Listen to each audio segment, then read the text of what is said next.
Olá, boa noite. Oi, gente. Sejam muito bem-vindos. Se você chegou agora, já se acomoda aí, respira fundo comigo. Hoje a nossa conversa é daquelas que a gente não escuta com o ouvido, a gente escuta com o coração. O tema da nossa live hoje é autoestima também é saúde mental. E ninguém te contou isso. E talvez só de ouvir esse título, alguém aí, pode estar dando um pequeno sinal. Algo aí dentro, sabe? Coraçãozinho aí, ó, pulsando. Porque muita gente cresce aprendendo a cuidar do corpo, do trabalho, das responsabilidades, mas ninguém ensina a cuidar da relação que a gente tem com a nossa própria mente. Aqui não é sobre perfeição, nem sobre pensamento positivo forçado, sabe? É sobre realidade. É sobre o que acontece quando a gente se olha no espelho da vida, não só no espelho físico, e não se reconhece mais. Quando a gente se cobra demais, se invalida, se machuca em silêncio. Se esse tema faz sentido para você, já curte aí essa live, compartilha com alguém que você ama, que você acredita que pode gostar e precisar deste tema, porque saúde mental também se constrói em rede, com rede de apoio, também se constrói com conversa, com consciência. E para a gente começar de verdade, eu quero te convidar para refletir comigo sobre uma pergunta simples, mas muito profunda. Afinal, o que é autoestima de verdade? Porque talvez o problema não seja falta de força, falta de vontade, e sim falta de compreensão. Quando a gente fala em autoestima, muita gente logo pensa em aparência, em confiança externa, em se sentir bem o tempo todo. Mas deixa eu te contar. E deixa eu te contar uma coisa libertadora, o que é mais importante. A autoestima, ela não é se amar o tempo inteiro. Isso é impossível. Isso é humano demais para ser perfeito, sabe? A autoestima na prática é como você se trata quando erra. É como você se trata quando falha, quando não dá conta, quando está cansada, quando ninguém está aplaudindo. É a voz que fala dentro de você quando algo dá errado. A psicologia define a autoestima como a avaliação emocional que fazemos de nós mesmos. Não é sobre ego inflado, é sobre valor interno. É sobre acreditar lá no fundo que você é digno de respeito. Cuidado, que você é digno de pertencimento, inclusive por você mesmo. E sabe onde começa o problema? Quando a gente aprende desde cedo que precisa merecer valor. Que só é o suficiente quando produz, quando agrada, quando não incomoda, ou quando é forte o tempo todo. E isso vai criando uma autoestima frágil, uma autoestima condicionada. E toda autoestima condicionada vira uma fonte constante de sofrimento mental. O filósofo e doutor educador Daisaku Ikeda, ele dizia algo muito poderoso.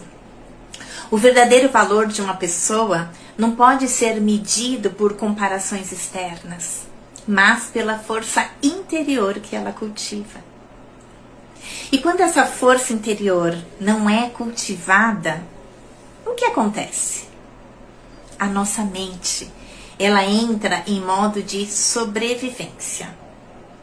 A autocrítica vira rotina, a comparação vira hábito e o descanso emocional vira culpa.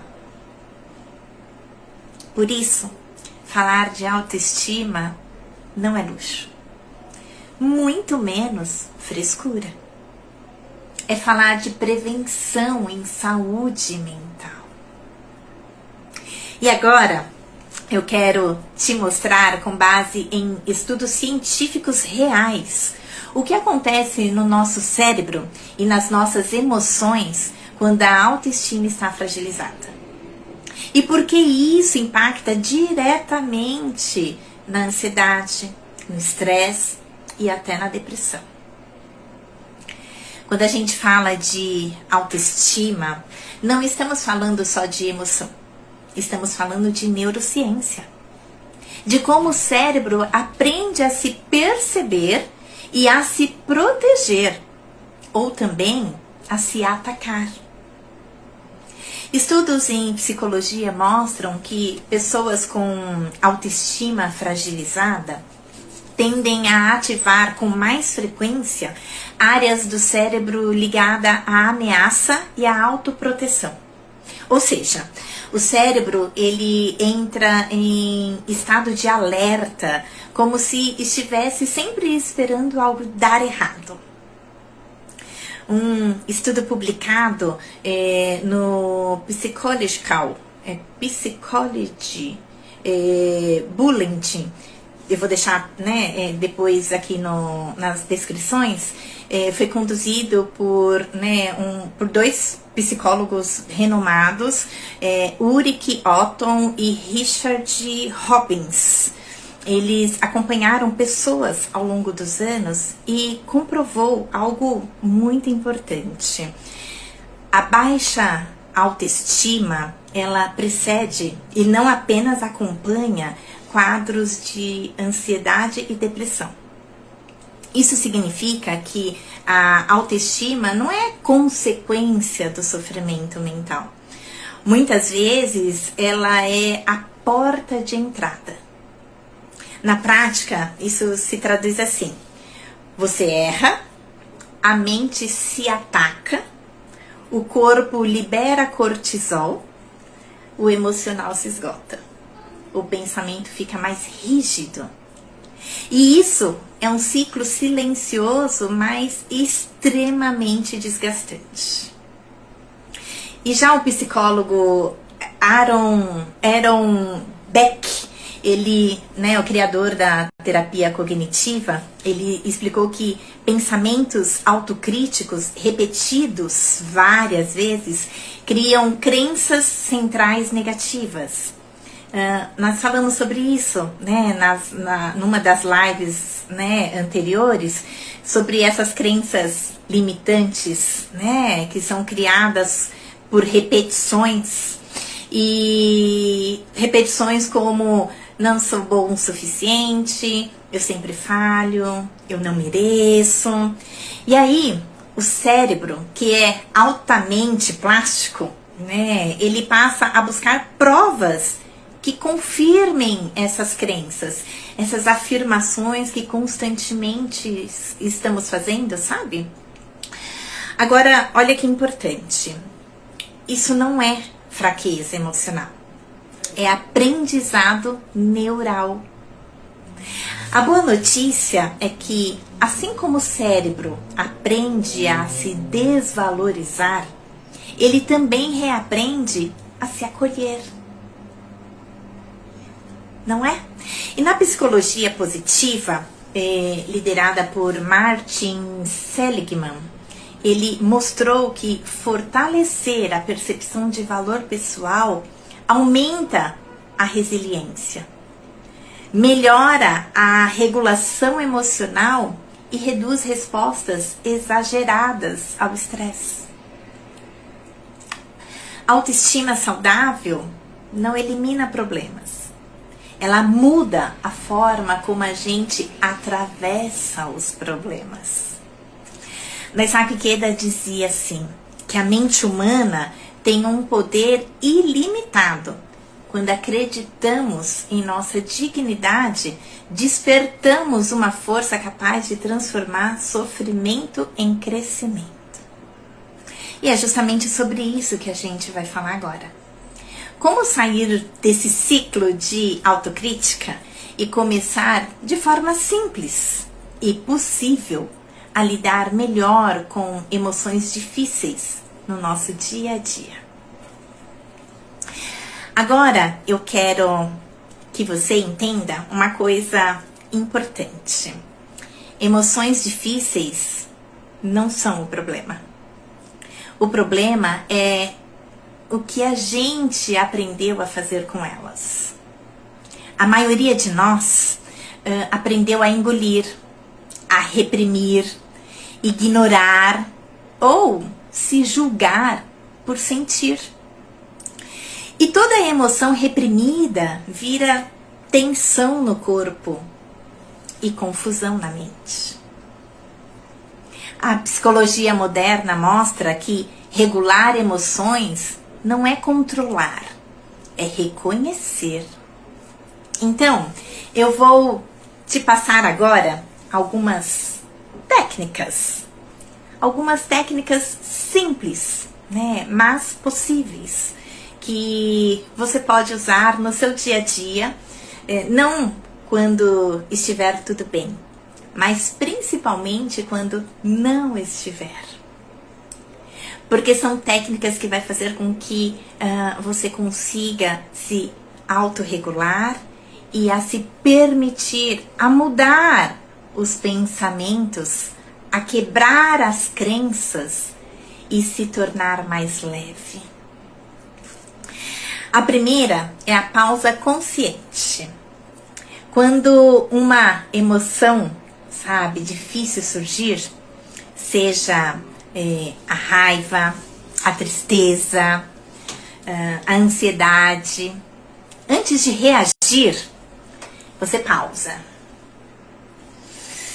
Respira profundamente pelo nariz por uns 4 segundos. Segura por 2 segundos. E depois solta pela boca em 6 segundos. Vamos fazer esse exercício? Respira pelo nariz em 4, segura 2, solta em 6. Vamos lá?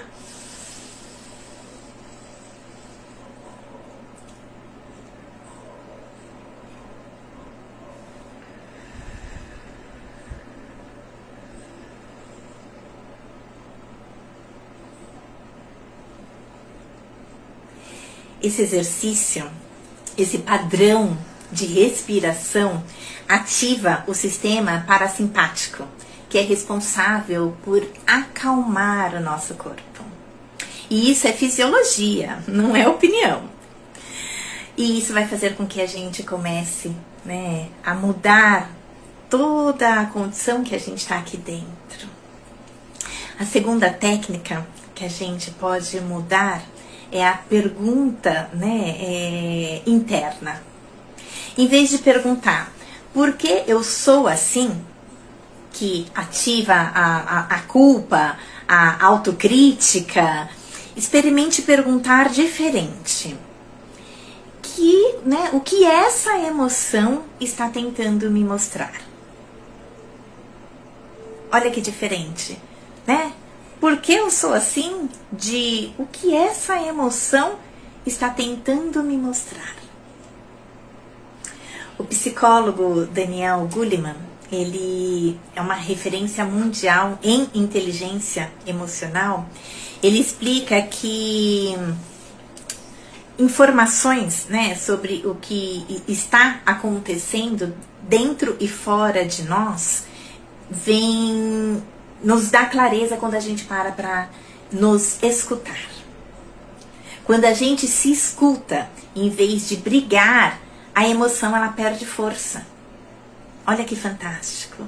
Então, em vez da gente se culpar, a gente se perguntar: o que eu estou sentindo? Por que eu estou sentindo? O que isso que eu estou sentindo quer me dizer? Não é fantástico?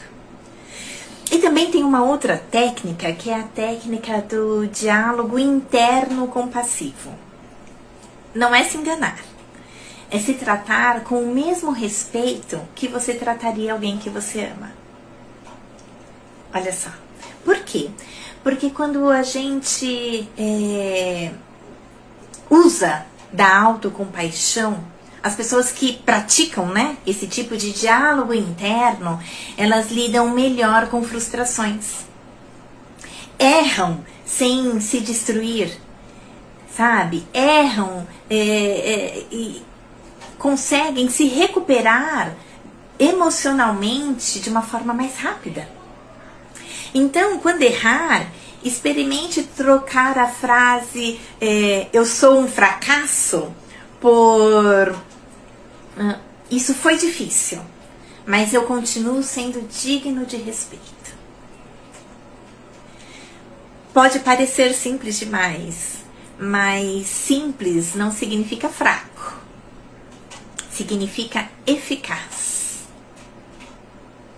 E quando essas práticas, sabe, embora simples, mas quando a gente faz com frequência e elas se tornam um hábito, algo muito importante começa a acontecer. O autocuidado, ele deixa de ser discurso e passa a ser atitude. E é sobre isso que a gente vai falar agora. Quando a gente fala de autocuidado, muita gente ainda imagina algo distante da realidade. Ou algo bonito, mas difícil de sustentar. Só que o autocuidado, ele, na prática, ele é como você se posiciona diante da própria vida. Olha só. O autocuidado, ele é mais poderoso do que nunca. E ele, embora quase nunca, ele ele não é invisível. É perceber também o autocuidado que você está esgotada. E mesmo assim, escolher descansar sem culpa. O autocuidado é você perceber que um ambiente te adoece emocionalmente e a partir daí você começar aos poucos criar limites. Veja, é se perceber e não se culpar. É perceber e se colocar onde você realmente precisa estar. E aos poucos criando limites, se afastando, se respeitando. É entender que dizer não para o outro, muitas vezes, na maioria das vezes, é dizer sim para a sua saúde mental. Não é? Mesmo quando não podemos mudar uma situação, ainda podemos escolher a atitude com que enfrentamos essa situação. E é essa escolha diária que é a forma mais profunda de autocuidado. Na psicologia, o autocuidado emocional está diretamente ligado à autorregulação. Quando você respeita seus limites, o sistema nervoso entra em equilíbrio. Quando você se ignora, o corpo cobra. E o corpo cobra em forma de ansiedade, irritação, cansaço extremo. Autocuidado também é revisar esse diálogo interno, sabe?